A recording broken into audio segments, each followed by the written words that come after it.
رمضان میں قرآن مکمل ہونے پر کیا کریں؟ ختم قرآن کا صحیح اور مسنون طریقہ۔ بسم اللہ الرحمن الرحیم۔ رمضان میں جب آپ کا قرآن مکمل ہو تو یہ دو کام ضرور کریں، کیونکہ بہت سارے لوگ نہیں جانتے کہ ہمیں ختم قرآن کے وقت کیا کرنا چاہیے۔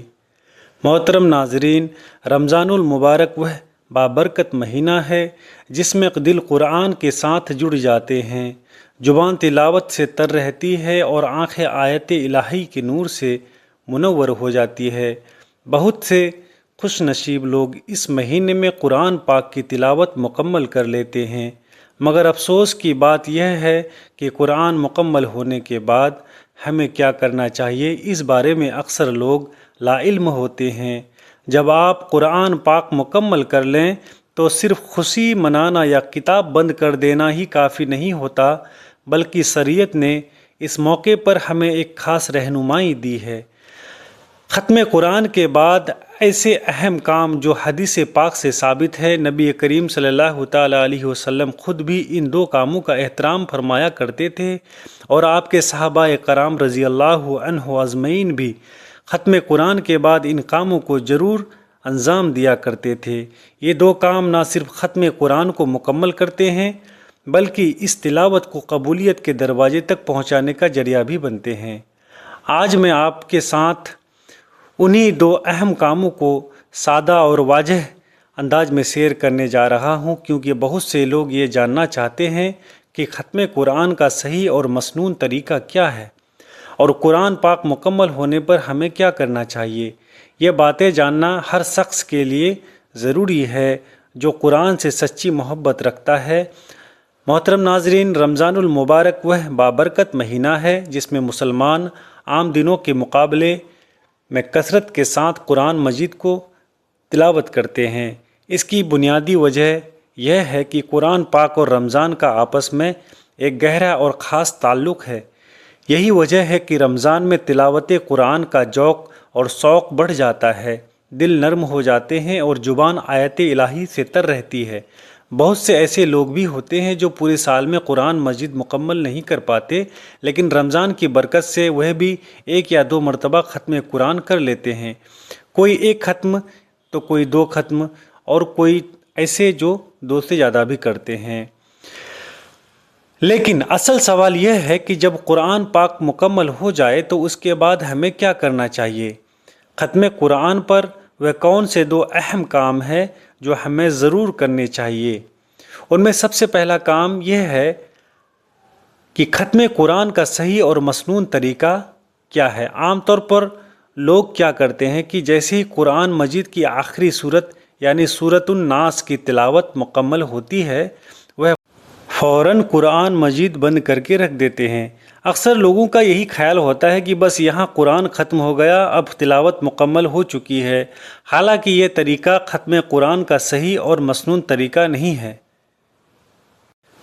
اگر ہم یہ جاننا چاہتے ہیں کہ ختم قرآن کا درست طریقہ کیا ہے تو ہمیں رسول اللہ صلی اللہ تعالیٰ علیہ وسلم کی سنت کی طرف رجوع کرنا ہوگا۔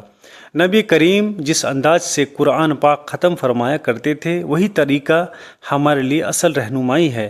حدیث اور آثار سے یہ بات معلوم ہوتی ہے کہ آقائے کریم صلی اللہ تعالیٰ علیہ وسلم قرآن پاک ختم فرمایا کرتے تھے تو اسی پر رک نہیں جاتے تھے، بلکہ فوراً دوبارہ قرآن کا آغاز فرما دیتے تھے۔ یعنی آپ صلی اللہ تعالیٰ علیہ وسلم قرآن کے آخر کو اس کے آغاز کے ساتھ جوڑ دیتے۔ اسی حوالے سے ایک روایت میں آتا ہے کہ ایک شخص حضرت عبداللہ بن عباس رضی اللہ عنہ کی خدمت میں حاضر ہوا اور عرض کیا کہ میں قرآن مجید بہت تیزی کے ساتھ پڑھ لیتا ہوں اور ایک ہی رات میں پورا قرآن مکمل کر لیتا ہوں۔ اس پر حضرت ابن عباس رضی اللہ عنہ نے نہایت حکمت بھرا جواب دیا۔ آپ نے فرمایا کہ میرے نزدیک یہ زیادہ بہتر ہے کہ میں سورۃ الناس، بقرہ اور سورۃ آل عمران کو ٹھہر ٹھہر کر غور اور فکر کے ساتھ پڑھوں، بجائے اس کے کہ بہت تیزی سے پورا قرآن ختم کر دوں۔ اس واقعے سے یہ بات واضح ہوتی ہے کہ قرآن مجید کی تلاوت میں رفتار سے زیادہ اہمیت تدبر، ٹھہراؤ اور سمجھ بوجھ کو حاصل ہے۔ قرآن پاک کو جلدی جلدی پڑھنا، بغیر رکے، بغیر معنی پر غور کیے، ختم قرآن کا مطلوبہ طریقہ نہیں ہے، بلکہ قرآن مجید کی تلاوت سکون، ادب اور دھیان کے ساتھ کرنی چاہیے تاکہ دل پر اس کا اثر ہو اور انسان کے عمل میں تبدیلی آئے۔ اسی گفتگو کے دوران حضرت ابن عباس رضی اللہ عنہ نے اس شخص کو ایک اور نہایت اہم بات کی طرف متوجہ فرمایا۔ آپ نے کہا کہ جب تم قرآن مجید کی آخری صورت مکمل کر لو تو اسے آخری نہ بناؤ، یعنی یہاں آ کر سلسلہ ختم نہ کرو، بلکہ فوراً الحمدللہ رب العالمین سے دوبارہ آغاز کرو، یعنی سورۃ الفاتحہ سے تلاوت کرو اور یوں قرآن کو دوبارہ شروع کرو۔ اس عمل کا مقصد یہ ہے کہ قرآن کے آخر کو اس کے آغاز کے ساتھ جوڑ دیا جائے اور یوں ختم قرآن کا ایک خوبصورت اور مسنون طریقہ اختیار کیا جائے۔ ختم قرآن کا صحیح طریقہ یہ ہے کہ جب آپ سورۃ الناس مکمل کر لیں، من الجنۃ والناس تک تلاوت ہو جائے تو وہاں رک کر قرآن بند نہ کریں، بلکہ اسی وقت دوبارہ سورۃ الفاتحہ کی تلاوت کی طرف لوٹیں۔ مکمل سورۃ الفاتحہ کی تلاوت کر کے اس کے بعد سورۃ البقرہ کی ابتدائی آیت پڑھیں یہاں تک کہ مفلحون تک پہنچ جائے۔ یہاں تک تلاوت کرنے کے بعد ختم قرآن کا پہلا عمل مکمل ہوتا ہے۔ نبی کریم صلی اللہ تعالیٰ علیہ وسلم کے بارے میں بھی روایت آتا ہے کہ آپ سورۃ الناس کی تلاوت کے بعد سورۃ الفاتحہ پڑھتے، پھر سورۃ البقرہ کی تلاوت، ابتدائی چند آیات کی تلاوت فرماتے اور اس کے بعد اپنی مجلس سے اٹھتے۔ اس سے معلوم ہوتا ہے کہ آپ صلی اللہ تعالیٰ علیہ وسلم ختم قرآن کے بعد فوراً نئے ختم کا آغاز فرما دیتے تھے، گویا قرآن کے ساتھ تعلق کبھی منقطع یا ٹوٹنے نہیں دیتے۔ لہٰذا ختم قرآن پر سب سے پہلا کام یہی ہے کہ ہر ختم قرآن کا صحیح اور مسنون طریقہ اختیار کریں۔ سورۃ الناس پر آ کر قرآن بند نہ کریں، بلکہ سورۃ الفاتحہ سے دوبارہ آغاز کریں اور سورۃ البقرہ کی ابتدائی آیت تک تلاوت کریں۔ یہی وہ پہلا عمل ہے جو ختم قرآن کے موقع پر ہمیں ضرور کرنا چاہیے، کیونکہ یہی طریقہ نبی کریم اور صحابہ کرام رضی اللہ عنہ اجمعین سے ثابت ہے۔ محترم ناظرین، ختم قرآن کے بعد جو دوسرا نہایت اور اہم مسنون عمل ہے وہ ہے دعا۔ یہ وہ عمل ہے جسے اکثر لوگ معمولی سمجھ کر نظر انداز کر دیتے ہیں، حالانکہ در حقیقت یہی وہ لمحہ ہوتا ہے جو قبولیت کے خاص اوقات میں شمار ہوتا ہے۔ سب سے پہلے تو وہ دعا ضرور پڑھنی چاہیے جو عموماً قرآن پاک کے آخر میں لکھی ہوتی ہے۔ یہ دعا ختم قرآن کی مناسبت سے مرتب کی گئی ہوتی ہے اور اس میں قرآن کی برکت، ہدایت اور مغفرت کی دعائیں شامل ہوتی ہے۔ اس دعاؤں کو پڑھنے کے بعد صرف اسی پر اکتفا بس نہ کریں، بلکہ اپنی زبان میں، جس زبان میں آپ اللہ سے بات کرنے میں سکچم ہو، دل کھول کر دعا کریں، کیونکہ یہ لمحہ بہت قیمتی ہوتا ہے۔ حدیث مبارکہ سے یہ بات ثابت ہوتا ہے کہ ختم قرآن کے وقت دعا قبول ہوتی ہے۔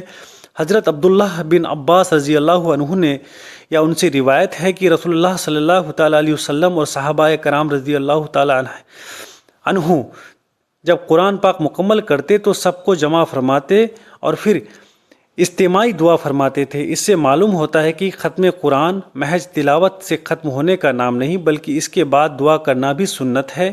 یہ وہ گھڑی ہوتی ہے جس میں رحمت کے دروازے کھلے ہوتے ہیں اور بندہ جو مانگتا ہے اللہ تبارک و تعالیٰ اس کو عطا فرماتا ہے۔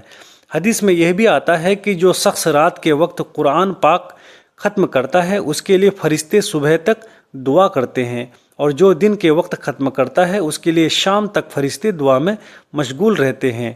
ذرا غور کیجئے، جب خود فرشتے دعا میں شامل ہو جائے تو اس وقت کی دعا کس قدر باوزن اور مقبول ہوگی۔ اس لیے ختم قرآن کے موقع پر دعا کو کبھی بھی کم نہ سمجھیں، بلکہ اسے ایک عظیم نعمت جان کر پورے اہتمام کے ساتھ کریں۔ دعا کا طریقہ بھی نہایت سادہ اور دل سے جڑا ہوا ہونا چاہیے۔ بہتر یہ ہے کہ آپ اپنے گھر والوں کو جمع کر لیں، چاہے بچے ہو بڑے ہو، سب کو اکٹھا کریں، پھر ہاتھ اٹھا کر اللہ کے حضور عاجزی کے ساتھ کھڑے ہو جائیں۔ سب سے پہلے درود پاک پڑھیں، کیونکہ درود پاک دعا کی قبولیت کا ذریعہ بنتا ہے۔ اس کے بعد اگر آپ کو عربی دعائیں یاد ہیں تو وہ پڑھیں، ورنہ سورۃ الفاتحہ کی تلاوت کریں اور جو مسنون دعائیں آتی ہے وہ بھی شامل کر لیں۔ اس کے بعد اپنے الفاظ میں اللہ تبارک و تعالیٰ سے بات کریں، یوں عرض کریں کہ اے اللہ، یہ سب کچھ تیری توفیق سے ممکن ہوا ہے، اگر تو مجھے طاقت نہ دیتا تو میں قرآن مجید مکمل نہ کر پاتا۔ اے میرے مالک، اگر تلاوت میں کوئی غلطی، کوتاہی یا بے ادبی ہو گئی ہو تو اپنی رحمت کے صدقے معاف فرما۔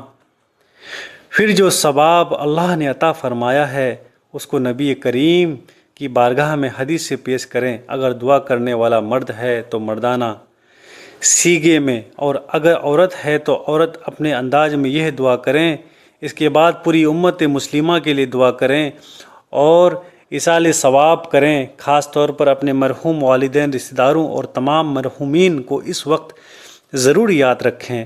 ختم قرآن کا یہ لمحہ مرحومین کے لیے بھی ایک عظیم تحفہ بن سکتا ہے۔ اس کے بعد ساتھ ساتھ اپنی ذاتی دعائیں بھی مانگیں۔ اگر کوئی پریشانی ہے، کوئی مسئلہ ہے، کوئی بیماری ہے، رزق کی تنگی ہے یا دل کا کوئی بوجھ ہے تو سب کچھ اسی وقت اللہ کے سامنے رکھ دیں، کیونکہ یہ قبولیت کا وقت ہوتا ہے، یہ قبولیت کی گھڑی ہوتی ہے۔ افسوس کی بات ہے کہ آج کل بہت سے لوگ ختم قرآن کو ایک رسمی عمل بنا لیتے ہیں۔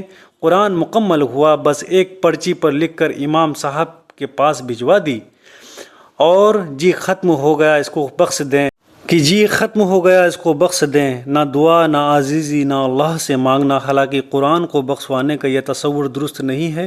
بہت سے لوگ یہ سمجھتے ہیں کہ جب تک قرآن بخشوا نہ جائے ثواب نہیں ملے گا، حالانکہ یہ غلط فہمی ہے۔ قرآن مجید کا ہر حرف پڑھنے پر نیکیاں خود بخود لکھ دی جاتی ہے۔ قرآن پڑھنے کا ثواب کسی شرط کے ساتھ وابستہ نہیں ہے۔ قرآن کا بخشنا کوئی فرض یا لازمی عمل نہیں ہے۔ اصل چیز تلاوت ہے، نیت ہے اور وہ دعا ہے جو ختم قرآن کے بعد کی جاتی ہے۔ اگر انسان دل سے دعا کرے، عاجزی کے ساتھ مانگے اور اللہ کی رحمت پر یقین رکھے تو یہی ختم قرآن کا اصل حسن اور مقصد ہے۔ اس لیے ختم قرآن کے بعد دعا کا ضرور اہتمام کریں، کیونکہ یہی وہ عمل ہے جو قرآن کی برکتوں کو زندگی میں اتار دیتا ہے۔ محترم ناظرین، جیسے ہی قرآن پاک کی تلاوت مکمل ہوتی ہے، وہ لمحہ عام لمحہ نہیں رہتا، بلکہ وہ قبولیت کی خاص گھڑی بن جاتا ہے۔ قرآن و حدیث سے یہ بات واضح ہوتی ہے کہ ختم قرآن کے وقت دعا کرنا نہایت اہم اور مسنون عمل ہے، مگر افسوس کہ بہت سے لوگ اس عظیم موقع سے غفلت برتتے ہیں اور دعا کا اہتمام نہیں کرتے۔ حالانکہ یہی وہ وقت ہوتا ہے جب دعائیں خاص طور پر قبول کی جاتی ہے۔ قرآن مجید ہمیں دعا کی ترغیب دیتا ہے۔ اللہ تبارک و تعالیٰ ارشاد فرماتا ہے، تمہارے رب نے فرمایا مجھ سے دعا کرو، میں تمہاری دعا قبول کروں گا۔ جب اللہ خود بندے کو دعا کی دعوت دے رہا ہے تو سوچے کہ ختم قرآن جیسے عظیم عمل کے بعد دعا کی قبولیت کس قدر زیادہ ہوگی۔ قرآن پاک کی تلاوت خود ایک عبادت ہے اور عبادت کے بعد دعا فرمانا سنت الہی بھی ہے اور سنت نبوی بھی۔ حدیث مبارکہ میں خاص طور پر ختم قرآن کے وقت دعا کی فضیلت بیان کی گئی ہے۔ حضرت عبداللہ بن عباس رضی اللہ عنہ سے روایت ہے کہ نبی کریم صلی اللہ تعالی علیہ وسلم اور صحابہ کرام رضی اللہ عنہ اجمعین جب قرآن پاک ختم کرتے تو سب کو جمع کر کے دعا فرماتے تھے۔ اس سے معلوم ہوتا ہے کہ ختم قرآن کے بعد دعا کرنا محض ایک نیک عمل نہیں بلکہ نبی کریم کی سنت ہے۔ اور ایک روایت میں آتا ہے کہ جو شخص رات کے وقت قرآن پاک ختم کرتا ہے فرشتے صبح تک، اور جو دن کے وقت ختم کرتا ہے فرشتے شام تک اس کے لیے دعا کرتے ہیں۔ اسی طرح کی مزید معلومات کے لیے کنزہ اسلامک وائس کو ضرور سبسکرائب کریں۔ ویڈیو پسند آئی تو ضرور لائک کریں۔ اپنا بہت خیال رکھیں۔ آپ کا رمضان بہت اچھا جائے۔